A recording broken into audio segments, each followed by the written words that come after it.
Présente, Monsieur le ministre des Mines, Monsieur le ministre du Travail, chers collaborateurs des ministres, chers collègues. Monsieur le ministre, je ne parlerai pas aujourd'hui partir du point de vue du gouvernement de l'État du Sénégal, ni du point de vue des sociétés minières, mais je parlerai comme le Kédovin, comme on les appelle, ces gens qui souffrent et qui voient les choses autrement. Ils ne comprennent pas que leur environnement soit agressé.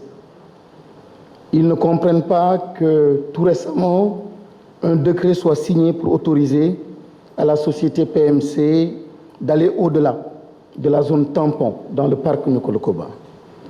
Ils ne comprennent pas que l'usine Tyford de Carreau, qui avait une licence ou un permis dans la zone de Bandafassi, une zone classée UNESCO, déclassée après pour permettre à cette même société-là de continuer sa production ou son exploitation.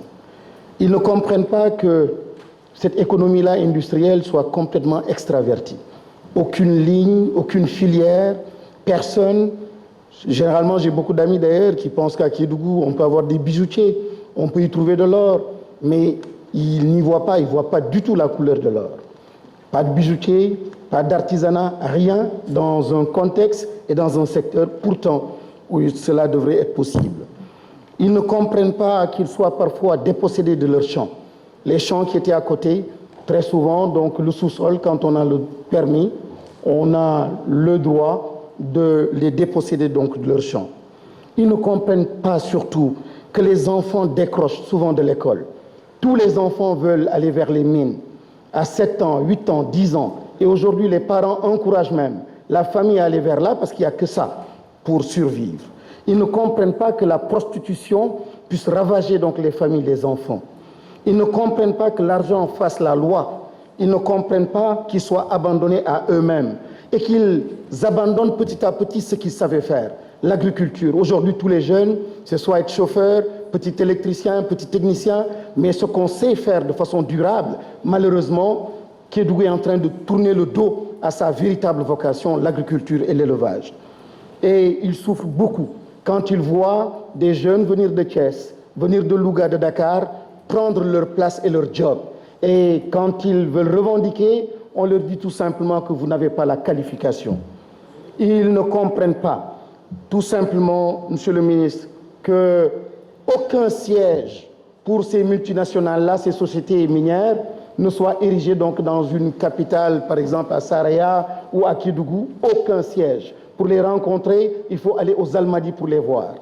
Monsieur le ministre, que fallait-il faire ou que faut-il faire?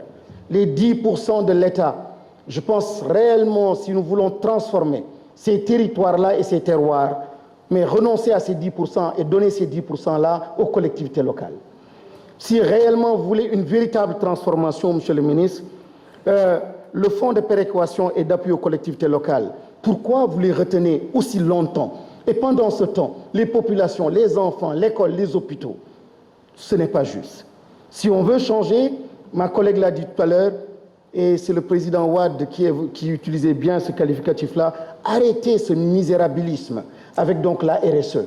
Une petite ambulance, de petites fêtes, tout le monde danse, c'est normal qu'ils dansent, parce qu'eux, ils ne savent pas. Mais vous, vous savez, nous savons qu'à terme, nous sommes en train de nuire au développement donc, de ces localités.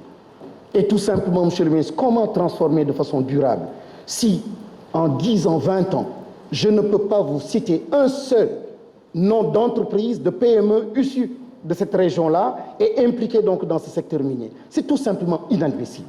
Inadmissible. Et je pense que parmi les indicateurs, il faudrait voir aussi comment des acteurs de cette localité-là aussi participent activement à transformer donc le secteur et le pays. Le gisement de fer de la Falémé. Monsieur le ministre, c'est 1300 milliards qu'il fallait pour un projet intégré, ferroviaire, industriel et portuaire. Aujourd'hui, malheureusement, on l'a découpé en 3. Je ne sais pas pour quelle raison. Mais les 1300 milliards, nous l'avons parce que 1000 milliards, nous avons pu le mettre sur la table face à la pandémie de la Covid. Nous avons pu débloquer 1000 et quelques pour la terre. Donc les 1300, nous les avons pour cette industrie-là. De grâce, juste un partenaire technique, mais nous n'avons pas besoin de partenaires financiers pour cela. Et le lieu d'implantation de cette usine-là ne peut pas être en dehors de la région de Kédougou. Je vous remercie.